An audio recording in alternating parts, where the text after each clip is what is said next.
So hello everyone, welcome back to my video.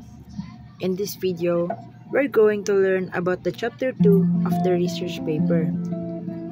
So, the chapter 2 of the research paper, or sometimes we call as review of related literature, it provides a comprehensive overview of previous work, highlighting key concepts, theories, methodologies, and findings related to the research problem.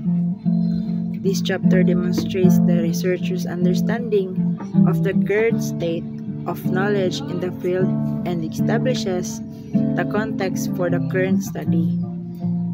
So, review of related literature.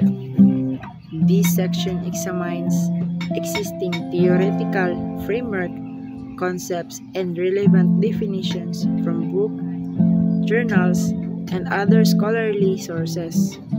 It provides how these ideas relates to the research problem and how they might inform the current study. Review of related studies.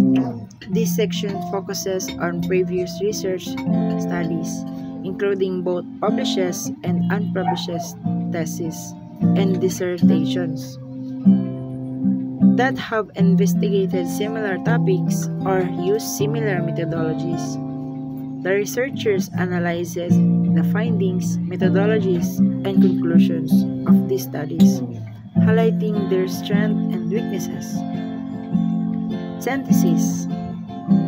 This part of the chapter brings together the literature and studies reviewed, drawing connections and identifying gaps in existing knowledge. It establishes the rationale for the current study by demonstrating how it builds upon or differs from previous work. The synthesis also explains how the current study will contribute to the existing body of knowledge.